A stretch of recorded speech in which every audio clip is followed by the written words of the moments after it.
What up, y'all? It is your boy Darius, and we're back, y'all.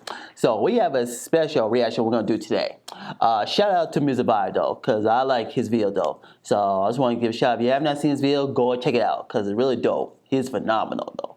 So we're gonna check this out: the skeleton case of Snoop Dogg, cause Snoop Dogg's been in the headlines for the last couple of days. Cause he did an interview with Big Boy about how he not like hit him up, all that. So we're gonna check this out. Let's get it, y'all. This is young Snoop Dogg, who at the beginning of his career was actively involved and worked with Dr. Dre. As for Dr. Dre, he had left NWA and had begun a beef with Eazy-E. For that reason, in the album The Chronic, the music producer dissed his former colleague. But he wasn't the only one who dissed him, as Snoop Dogg did as well. Fuck Mr. Rourke and Tattoo, a.k.a. Jerry and Easy. For that reason, Eazy-E had to respond to Snoop Dogg. Old nigga Eazy-E went to the cupboard to get Snoop Doggy Dogg a bone, motherfucker. Snoop once reacted to the legendary diss track, Real Motherfucking G's, in the following way while on a live stream. Motherfucker Dre, motherfucker Snoop, motherfucker Shit. Came in this fucking room and everything went fucking bad. All right. We're just kidding. This is how it actually went. Okay, yeah, I just want to make sure. Many years later, Snoop Dogg explained why he dissed Eazy-E despite being a fan of his. I loved Eazy-E, but I never could be friends with Eazy when I got with Dr. Dre. I could never say, damn, Eazy, you a bad motherfucker. I fuck with you, cuz your shit is hard. I always had to be like, nigga, fuck that. Fuck, it's Easy motherfucking E. We don't love that nigga. You ever get to tell it? Never. Oh, man. Anyway, let's return to the year 1995, when the Dogg Pound and Snoop Dogg released the music video for New York, New York.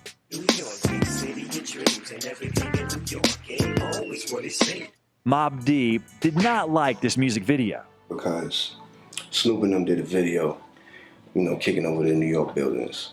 Therefore, as a response, they released the track L.A., L.A. LA, big city of dreams, but everything in LA ain't always what it seems. The most notable thing to happen during the shooting of the music video for New York, New York was a shootout, which took place after Biggie said the following on one of the radio stations. I can't believe New York allows the Dogg Pound and Tupac to shoot a clip in our city, in the heart of Times Square. However, Tupac wasn't there. Corrupt and Snoop Dogg called up Suge and Tupac, and Pac said, they tried to kill homies from the Death Row family? Then Tupac decided to record the iconic diss track, Hit 'Em Up. Yep. Shot me, but your pumps didn't finish. Now you're about to feel the wrath of a menace. Nigga, I hit him up. After Hit 'Em Up, the relationship between Tupac and Snoop Dogg kept getting worse due to the fact that the latter decided to stay in contact with Bad Boy Records. The pinnacle was when Tupac, Snoop, and the whole Death Row crew were in New York in early September 1996 for the 1996 MTV Music Video Awards. First, Snoop did not show up for rehearsal and recording of his appearance with Tupac on Saturday Night Live. Then, in full East-West feud, Snoop went on local radio stations stating that he had nothing but love for Biggie and Puffy. Tupac was especially offended because, as Napoleon of the Outlaws recently stated in an interview, Snoop and Tupac had been recording songs, dissing the two just before stating these words. Bro, I heard it. I remember he called us in the studio and was like, Pot, listen, I got at him. Listen to the lyrics. Those lyrics I never forgot. An uncomfortable flight back west later, during which Snoop would fear for his life, as he would later say on numerous occasions, the two rappers went their separate ways. And Tupac got fatally shot just a couple of days later, without an opportunity to settle the argument. In an interview, Snoop recounted his final meeting with Tupac, when the two were on a flight. Having conversations and doing all kinds of things, saying nothing to me. Pop, you going to Vegas to the fight? I said, According to Suge Knight, one more issue was contributing to the deteriorating relationship between Tupac and Snoop Dogg that worsened by the day. But like Pac and Snoop at the end hated each other. And you could tell that by the simple fact that when Snoop did Dogfather, Pac was not on that one song. Pac didn't like Dre. That would change the Death Row camp because of the jealousy of Tupac. Because Tupac was all of a sudden now, he's this major star, he getting all the light, he getting all the attention. The most interesting thing is that, quite recently, Snoop Dogg revealed in an interview on Big Boy TV that he doesn't like Tupac's diss track. Even when he played Hit 'Em Up the song, I didn't like the song. Did you feel like it was I didn't too like much? it. Right. You buying more problems, cuz. Like, You need to know what you're getting into. This is not cops and robbers. The enemy is... you're buying problems. Napoleon and Reggie Wright Jr. were absolutely blown away by Snoop's words. He was expressing his love for Hit 'Em Up. He was in the studio bopping his head. He was on the stage when Pac was performing it, singing the lyrics with him at the House of Blue. Maybe some of the things that he couldn't tell Pac face to face. Snoop's a motherfucking lie. Look at him on the stage at the House of Blues. Look at him. For the record, concerning Biggie, things are equally as complicated. Sure, Snoop Dogg has continued to declare that he and Biggie Smalls were always amicable and close. However, in an interview with the Art of Dialogue podcast, Diddy's old bodyguard, Gene Deal, exposed that, in reality, Biggie Smalls hated Snoop Dogg and never had respect for him. Although it is known that both Snoop Dogg and Biggie Smalls met up in Atlanta after Tupac's death in 1996 to put to bed any issues. As far as Gene Deal is concerned, that rendezvous was meaningless and completely fake. What picture you see with Snoop and Big while they was out there? What restaurant they went to meet up? Big got in that studio and said, I don't know why this nigga Snoop's calling me. I'm not telling this nigga where I'm at. Former Junior Mafia member Lil Cease has confirmed Snoop's version of events, so the truth will remain unknown. I don't know about that. Yeah, there's some question about that.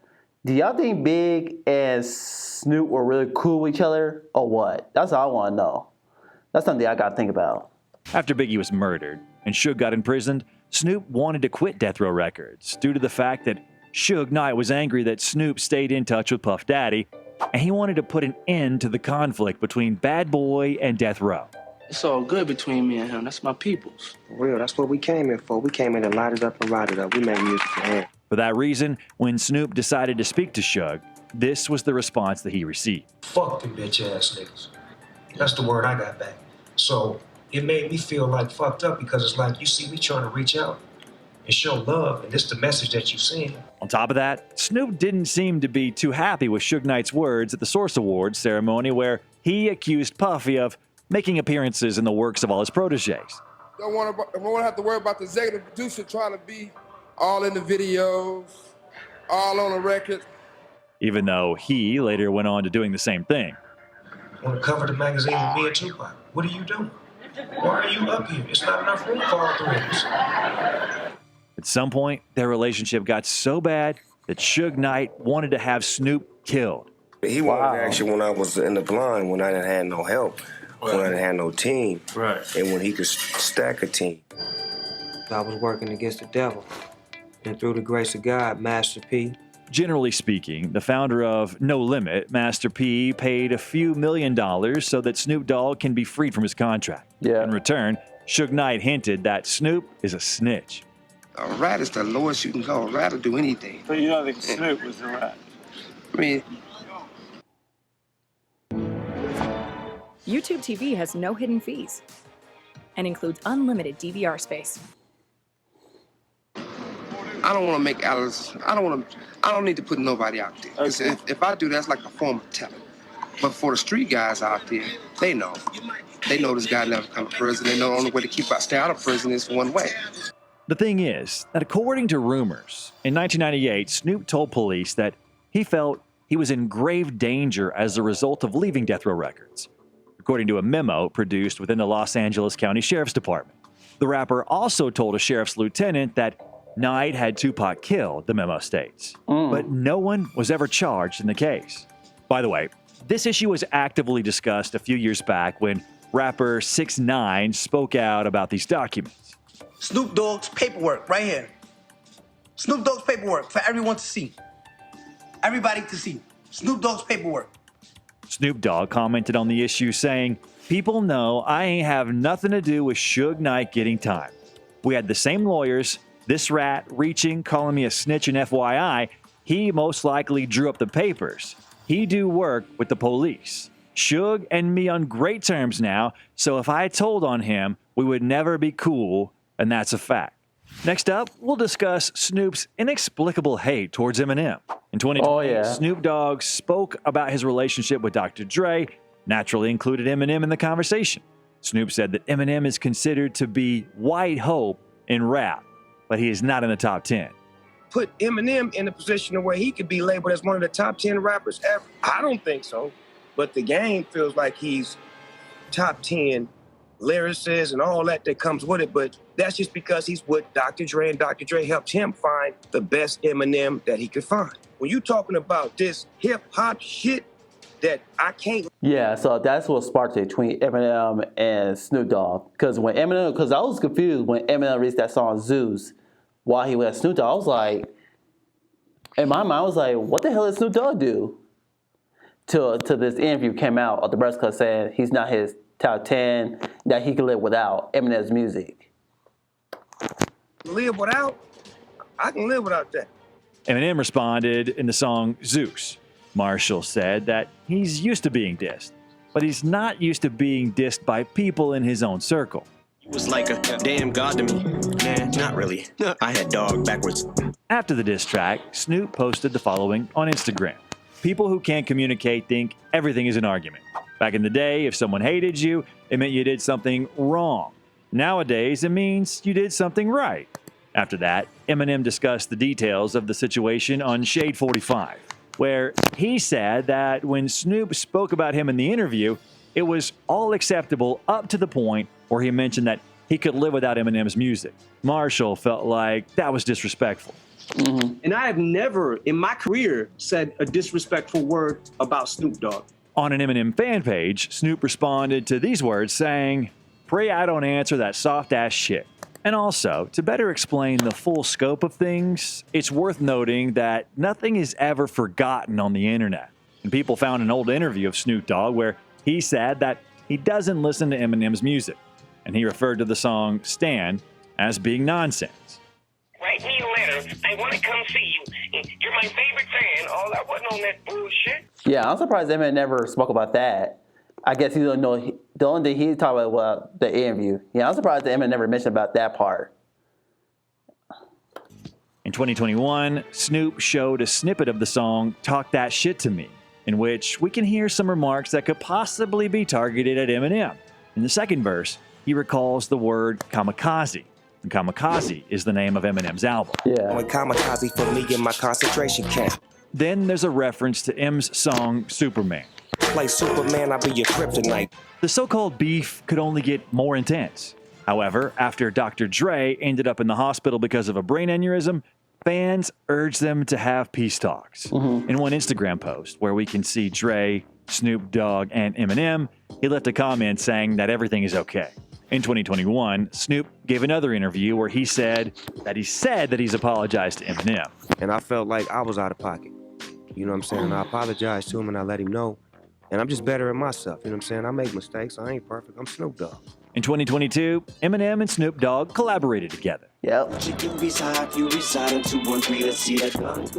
They that even out. recorded an interview where they recalled the legendary music video Still DRE. And Eminem forgot that he had even made an appearance in the video. You was Slim Shady, cuz you was like crazy back then. Like real crazy. It was a bunch of girls around you and all of a sudden. Oh, yeah, okay. Now I remember. Come on, man. The next video that I recommend you watch is a full breakdown of the conflict between Snoop Dogg and Suge Knight. Oh, man. Yes. Yeah. Thinking about the Tupac and Snoop Dogg situation, I think I'm going to do a video about that, of what happened about their relationship. So, yeah. Ooh, Snoop Dogg, man. I got a couple questions for him, though. I really do. Like, hit him up. Yeah. Why would you just switch sides, though? I mean, I get if you was young, like you was bumping. Now you got kids and all that. Now you realize it was he kind of regret it. So yeah. So I want to know what y'all think, though. So I think I'm gonna do the Tupac and Snoop Dogg. What happened in their relationship, went sour, all that. So stay tuned for that. So I'll see you guys next video. Peace.